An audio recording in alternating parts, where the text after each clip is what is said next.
আসসালামু আলাইকুম প্রিয় দর্শক বিন্দুরা, আশা করি আপনারা সবাই ভালো আছেন। আজকে আমার খামারের মুরগিগুলোর বয়স হচ্ছে 3 দিন। মুরগিগুলো আল্লাহর রহমতে সুস্থ আছে।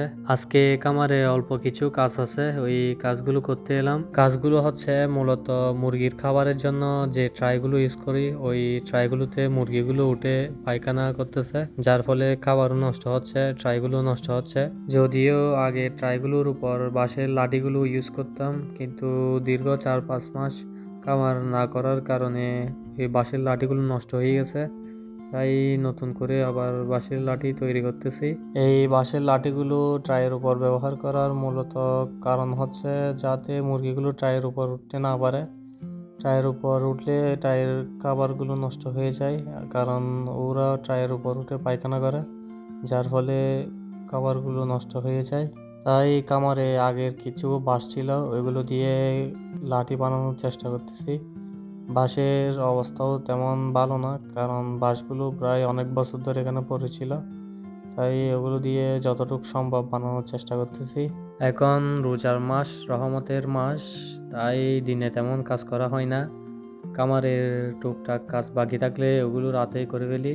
যদিও আমার খামারে মুরগি আসার কথা ছিল রোজার শুরুর দিকে, কিন্তু মুরগির বাচ্চা শর্ট থাকার কারণে প্লাস মুরগির বাচ্চার দামও বেশি ছিল, তাই মুরগির বাচ্চা আর আনা হয় নাই। রোজা 19টাতে ডিলার আমাকে এই মুরগির বাচ্চাগুলো দিছে। যাই হোক, আলহামদুলিল্লাহ মুরগির বাচ্চাগুলো ভালোই আছে। সবাই আমার মুরগির বাচ্চাগুলোর জন্য দোয়া করবেন।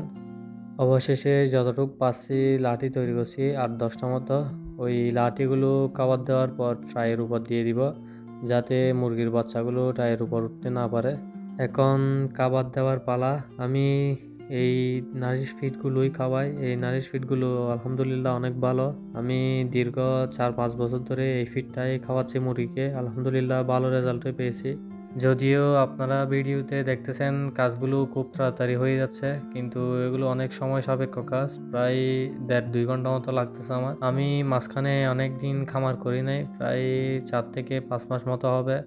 তাই এই কাজগুলো প্রথম প্রথম আবার করতেছি, তাই একটু কষ্ট হচ্ছে। যাই হোক, জীবনে সফল হতে হলে অবশ্যই পরিশ্রম করতে হবে। পরিশ্রমের বিকল্প কোনো কিছুই নাই। তাই কোনো কাজকে ছোট করে দেখবেন না, সব কাজই একই। সবাইকে সম্মান দিয়ে কথা বলবেন এবং সকল কাজকে সম্মান করবেন। জীবনে কারো পা ছাটাছাটি করে টাকা ইনকাম করার চাইতে নিজে পরিশ্রম করে টাকা ইনকাম করা অনেক শ্রেয়। তাই নিজে যতটুকু সম্ভব একটা হালাল ইনকাম সোর্স তৈরি করবেন। আপনি হালালভাবে ইনকাম করলে আল্লাহর উপর ভরসা রেখে আল্লাহ অবশ্যই আপনার ইনকামে বরকত দান করবেন ইনশাল্লাহ। তো আজকে এতটুকুই। নেক্সট আরেকটা ভিডিওতে ইনশাল্লাহ আপনার সাথে আবার দেখা হবে। আমি আমার খাবারে মুরগিগুলো কিভাবে লালন পালন করি, কী ওষুধ দিই, কীভাবে খাবার দিই, ওগুলো সব এই চ্যানেলে শেয়ার করব। সবাই চ্যানেলটি সাবস্ক্রাইব করে পাশে থাকবেন, আর সবাই আমার মুরগিগুলোর জন্য দোয়া করবেন। আল্লাহ হাফেজ, আসসালামু আলাইকুম।